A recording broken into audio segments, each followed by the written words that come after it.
It's the free lunch myth. The belief that somehow or other government can spend money at nobody's expense.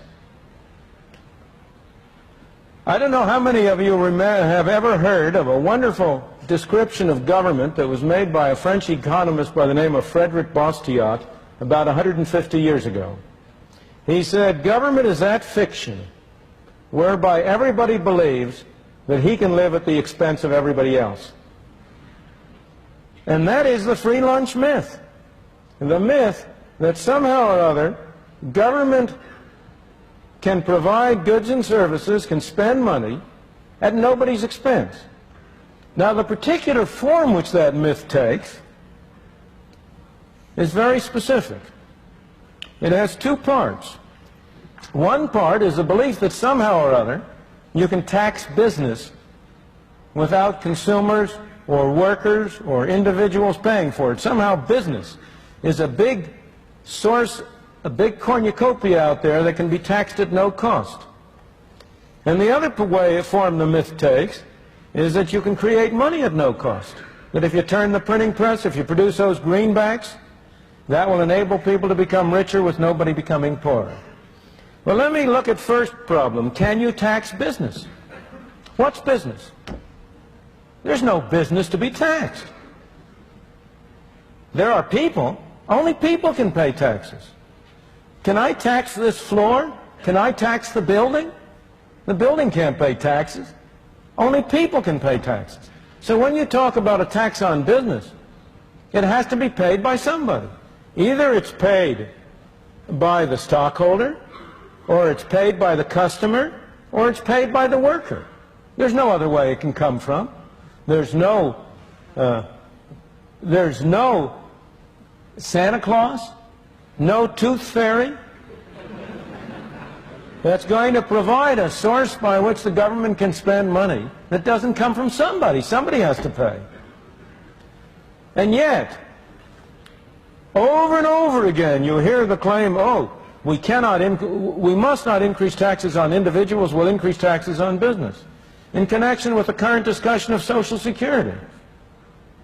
This fiction arises. There is a fiction that the Social Security tax is half on the individual and half on the employer. That the individual only pays 5.75%, the employer pays an equal amount. That's nonsense. That's bookkeeping. That's not economics. That's not reality. The part that the employer pays is part of his wage cost. If an employer considers whether it's worth his while to hire an additional worker, he has to consider as part of his cost not only what he pays to the worker, but also the extra taxes he will have to pay to the government. It makes no difference to the employer at all if he pays the worker a bigger check and the worker pays a larger part of that directly to the government, or he pays the worker a smaller check, but in addition has to send a check to Washington. What matters to him is the total number of dollars it costs him to hire an additional person.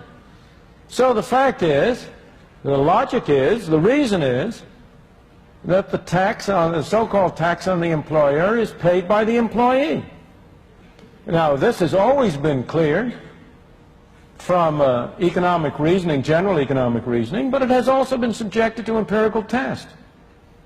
In a book, even from that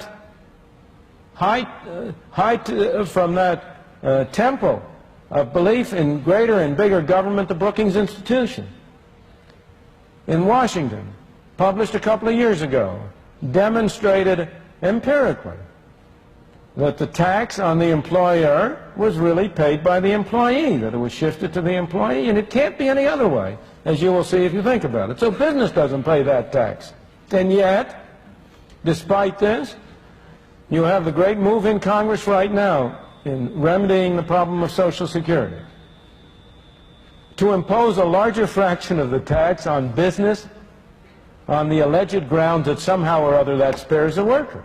It doesn't have any such effect. It reduces the incentive to hire people and thus is imposed on the worker. But again, if you look at the taxing corporate profits, the distinction you have to draw is between who writes the check and who fundamentally bears the cost. It may well be that an official of a corporation writes the check for the tax on profits, so-called profits. He writes the check, but who pays it? He doesn't pay it. Here is a poor fellow who may be earning a modest competence. He may be writing a check for $10 million. That isn't coming out of his hide. Where's that $10 million coming from? It has to come from the proceeds of the goods and services which the enterprise sells. And that $10 million is $10 million less available either for cutting prices or for paying out dividends or for paying wages and salaries. The tax is borne by people. And for this reason, I must say, I have always myself been strongly in favor of eliminating altogether the tax on corporations.